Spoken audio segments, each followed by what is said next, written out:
Hi நண்பர்களே, நலம் 360 சேனலுக்கு உங்களை அன்போடு வரவேற்கிறேன். இன்றைக்கி நம்ம வீடியோவில் எதை பற்றி பேச போகிறோன்னா, ஆரோக்கியத்துக்கு ரொம்பவே முக்கியமான ஒரு உணவுப் பொருள் பற்றி தான் பேச போகிறோம்.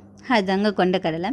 நம்ம ஊரில் சுண்டல், சாலட், சூப், குழம்பு, கொழுக்கட்டைன்னு எத்தனையோ வகைகளை பயன்படுத்துறது இந்த கொண்டக்கடலை தான். ஆனால் இதில் என்னென்ன ஆரோக்கிய நன்மைகள் இருக்குது, அதே நேரத்தில் ஏதாவது பக்க விளைவுகள் இருக்கா, இது யாரெல்லாம் சாப்பிடணும், யாரெல்லாம் தவிர்க்கணுன்றதை பற்றி இன்றைக்கி நம்ம தெரிஞ்சுக்க போகிறோம். அதுக்கு முன்னாடி நலம் 360 சேனலில் சப்ஸ்கிரைப் பண்ணாதவங்க சப்ஸ்கிரைப் பண்ணிக்கோங்க. மறக்காமல் பக்கத்தில் இருக்க பெல் ஐக்கானை ப்ரெஸ் பண்ணிக்கோங்க. வாங்க வீடியோக்குள்ளே போகலாம். நம்மளோட ஒழுங்கற்ற உணவு பழக்கத்தால் மற்றும் தவறான உணவுப் பொருட்களாலையும் நம்ம ஆரோக்கியத்தை பெருமளவு பாதிச்சிட்ருக்கோம். சர்க்கரை நோய், இரத்த அழுத்தம் போன்ற பிரச்சனைகளால் மக்கள் அவதிப்பட்டுருக்காங்க. நம்ம உணவு பழக்கம் அப்படின்றது இது போன்ற நோய் பரவலுக்கு பிரதான காரணமாக இருக்குது. இரத்த அழுத்தம் என்பது ஒரு நபருக்கு மாரடைப்பு மற்றும் பக்கவாதம் ஏற்படும் அபாயத்தை அதிகரிக்கும். சரியான நேரத்தில் வாழ்க்கை முறை மற்றும் உணவு முறையை நம்ம மாற்றிக்கொள்கிறதால உயர் பிபி மற்றும் சுகர் போன்ற பிரச்சனைகளை நம்மளால் தடுக்க முடியும் அப்படின்னு நிபுணர்கள் கூறுறாங்க. உடல் ரீதியான பல பிரச்சனைகளுக்கு கொண்டக்கடலை தீர்வாக இருக்குது. இதில் பொட்டாசியம் ஒரு முக்கியமான கனிமமாக இருக்குது. இது இரத்த அழுத்த அளவை கட்டுப்படுத்துறதுல முக்கிய பங்கு வகிக்குது. இது உங்கள் உடலில் சோடியத்தோட விளைவுகளை சமப்படுத்த உதவுது. சோடியம் காரணமாக உடலில் இரத்த அழுத்தம் அதிகரிக்கும். ஒரு கப் சமைத்த கொண்டக்கடலையிலிருந்து சுமார் 477 மில்லிகிராம் பொட்டாசியம் கிடைக்கும். கொண்டக்கடலையில் அதிக அளவு நார்ச்சத்து இருக்குது. உயர் இரத்த அழுத்தம் குறைக்கிறதுக்கு இது உதவியாக இருக்குது. நார்ச்சத்து காரணமாக உடல் பருமன் வேகமாக குறையுது. மேலும் இது நரம்புகளில் படிந்திருக்கும் பிளேக்கை குறைக்க உதவியாக இருக்குது. இது நரம்புகளில் உள்ள அடைப்பை திறந்து இரத்த ஓட்டத்தை மேம்படுத்துது. இது உயர் இரத்த அழுத்தம் பிரச்சனையிலேருந்து நிவாரணம் அளிக்குது. சோடியம் உயர் இரத்த அழுத்தத்துக்கு முக்கிய காரணமாக கருதப்படுது. பதப்படுத்தப்பட்ட உணவுகளில் சோடியம் அதிகமாக இருப்பதால் இரத்த அழுத்தத்தை அதிகரிக்கும். அதே நேரத்தில் கொண்டக்கடலையில் சோடியத்தோட அளவு குறைவாக இருக்குது. இது உடலில் சோடியம் அளவை குறைக்க விரும்புகிறவங்களுக்கு ஒரு சிறந்த தேர்வாக கருதப்படலாம். மெக்னீசியம் உடலுக்கு ஒரு இன்றியமையாத மூலம்னு சொல்லப்படுது. இது இரத்த அழுத்தத்தை கட்டுப்படுத்துறதுல முக்கிய பங்கு வகிக்குது. இது இரத்த நாளங்களை தளர்த்த உதவுது. இதன் காரணமாக இரத்த அழுத்தம் கட்டுப்படுத்தப்படுது. ஒரு கப் கொண்டக்கடலையில் சுமார் 48 மில்லிகிராம் மெக்னீசியம் இருக்குன்னு தெரிய வந்திருக்கு. கொண்டக்கடலை இரத்த அழுத்தத்திற்கு மட்டும் இல்லாமல் இதய ஆரோக்கியத்திற்கும் இன்றியமையாததாக கருதப்படுது. இதில் வைட்டமின்கள் சி, வைட்டமின் இ போன்ற ஆன்டி ஆக்சிடென்ட்கள் நிறைஞ்சிருக்கு. இது உடலில் உள்ள ஆக்சிஜனேற்ற அழுத்தத்தையும் வீக்கத்தையும் குறைக்க உதவியாக இருக்குது. உடலில் உள்ள ஆக்சிஜனேற்ற அழுத்தம் மற்றும் வீக்கம் உயர் இரத்த அழுத்தத்தை ஏற்படுத்தும். கொண்டக்கடலையை பருப்பாகவே பயன்படுத்தலாம். இது ரொட்டி அல்லது சாதத்தோடு சேர்த்து சாப்பிடலாம். வேக வச்ச கொண்டக்கடலையை உட்கொள்ளலாம். இதோட கொஞ்சமாக மசாலா சேர்க்கறதால அதோட சுவை கூடும். கொண்டக்கடலையை சாலட்டில் கலந்து உணவில் சேர்த்துக்கொள்ளலாம். உயர் இரத்த அழுத்த பிரச்சனை உள்ளவங்க தங்களோட வாழ்க்கை முறையில் மாற்றங்களை செய்ய வேண்டும். மது, சிகரெட் போன்றவற்றிலிருந்து விலகி இருப்பது ரொம்பவே அவசியம். இது தவிர தினமும் காலையில் சுமார் அரை மணி நேரம் யோகா உள்ளிட்ட பயிற்சிகள் செய்யலாம். இரத்த அழுத்த பிரச்சனைகள் போன்றவற்றை கட்டுப்படுத்த கொண்டக்கடலை பெருமளவு உதவியாக இருக்கும். இந்த கொண்டக்கடலை புரதம் நிறைஞ்ச உணவு. குறிப்பாக வெஜிடேரியன்கள் சாப்பிடக்கூடும் ஒரு முக்கிய புரதம். நார்ச்சத்து அதிகம். குடல் ஆரோக்கியம் மற்றும் எடை கட்டுப்பாட்டுக்கு உதவும். மினரல்கள் இரும்பு, மக்னீசியம், பொட்டாசியம், ஜிங்க், பி விட்டமின்கள் நிறைஞ்சது. 100 கிராம் வேக வச்ச கொண்டக்கடலையில் சுமார் 160 கலோரி மட்டும்தான் இருக்குது. இது மிகவும் சிறந்த புரதம் மூலமாக நார்ச்சத்து மூலமாக இருக்கக்கூடாது. நம்ம ஃபஸ்ட்டு இதய ஆரோக்கியத்தை பற்றி பார்க்கலாம்.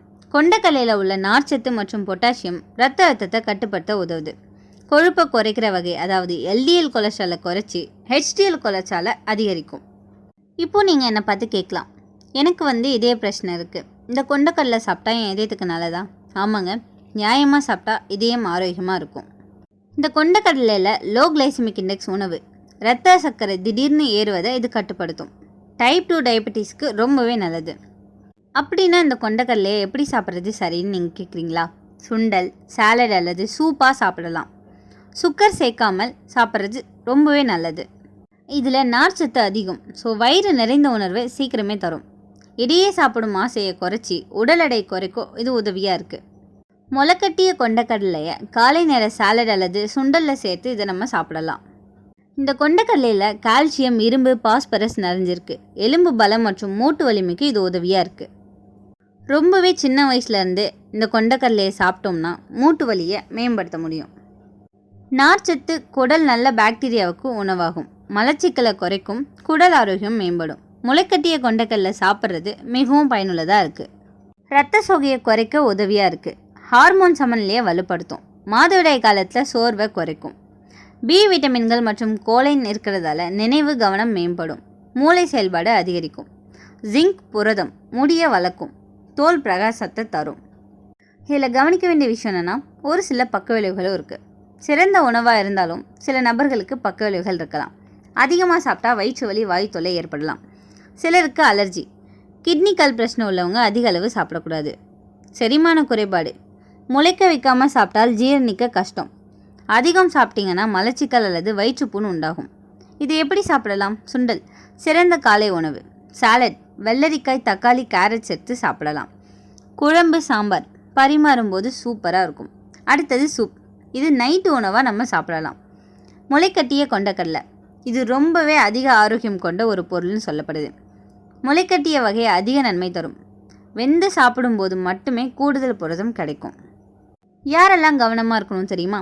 குடல் புண் இருக்கிறவங்க, சிறுநீரக கல் நோயாளிகள், சிறிய பிள்ளைகளுக்கு அதிகமாக கொடுக்கக்கூடாது, கர்ப்பிணி பெண்கள் அளவுக்கு மீறாமல் சாப்பிடணும். இந்த கொண்டக்கடலையில் இரும்பு, கால்சியம், ஆக்சினேற்றிகள் மற்றும் பிற அத்தியாவசிய ஊட்டச்சத்துக்கள் நிறைஞ்சிருக்கு. இது எலும்புகளை பலப்படுத்துது, இரத்த சோகையை தடுக்குது, தசை வலிமையை குறைக்குது மற்றும் உடலில் இரும்பு சத்தை உறிஞ்சும் திறனை அதிகரிக்குது. இது உடலில் உள்ள ஃப்ரீ ரேடிக்கல்களோட போராடும் ஆக்சினேற்றங்களையும் கொண்டிருக்கு. எலும்பு ஆரோக்கியம், இரத்த சோகையை தடுக்குது, தசை வலி நிவாரணம் தருது. ஆக்சினேற்ற பண்புகள் நிறையவே இருக்குது. ஊட்டச்சத்து அடர்த்தியும் இருக்குது. ஊற வச்ச கொண்டக்கடலையை நேரடியாக சாப்பிடலாம். இது உணவில் சேர்த்துக்கொள்வது ரொம்பவே நல்லது. சுருக்கமாக, கொண்டக்கடலை பலவிதமான ஊட்டச்சத்துக்கள் தன்னகத்தை கொண்டிருப்பதால் ஒட்டுமொத்த ஆரோக்கியத்துக்கும் பயனுள்ளதாக இருக்குது. நம்ம தினமும் இந்த கொண்டக்கடலையை சாப்பிட்றதால புரதம், நார்ச்சத்து மற்றும் தாதுக்கள் நிறைந்த ஒரு சத்தான உணவாக கருதப்படுது.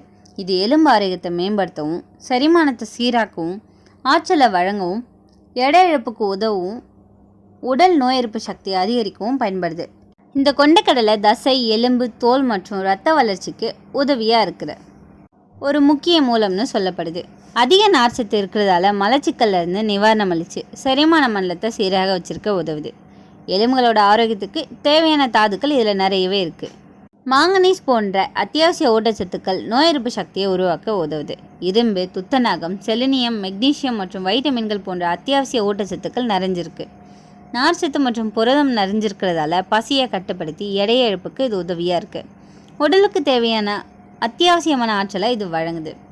அப்புறம் என்னங்க, இந்த கொண்டக்கடலை ஒரு சின்ன உணவு மாதிரி தோன்றலாம், ஆனால் அதில் இருக்கிற ஆரோக்கிய குணங்கள் அற்புதம்தான். சரியான அளவில் சாப்பிட்டா மருந்து மாதிரி வேலை செய்யுது, அளவுக்கு மீறினா பிரச்சனையும் தருது. அதனால் ஆரோக்கியமான வாழ்க்கைக்கு கொண்டக்கடலையை நம்மளோட அன்றாட உணவில் சேர்க்கிறது ரொம்பவே முக்கியமானது. நீங்கள் கொண்டக்கடலையை எப்படி சாப்பிடுவீங்க? சுண்டலாவா இல்லை குழம்பாவா? நீங்கள் கொண்டக்கடலை சாப்பிட்ருக்கீங்கன்னா அதுக்கு பின்னாடி உங்களுக்கு என்ன மாதிரியான அனுபவம் கிடைச்சதுன்னு கமெண்ட்டில் சொல்லுங்கள். இந்த வீடியோ உங்களுக்கு பிடிச்சிருந்துச்சுன்னா லைக் பண்ணுங்கள், ஷேர் பண்ணுங்கள். மறக்காமல் நம்ம சேனலை சப்ஸ்கிரைப் பண்ணுங்கள். இன்னொரு அற்புதமான வீடியோவில் உங்களை சந்திக்கிறேன். பை.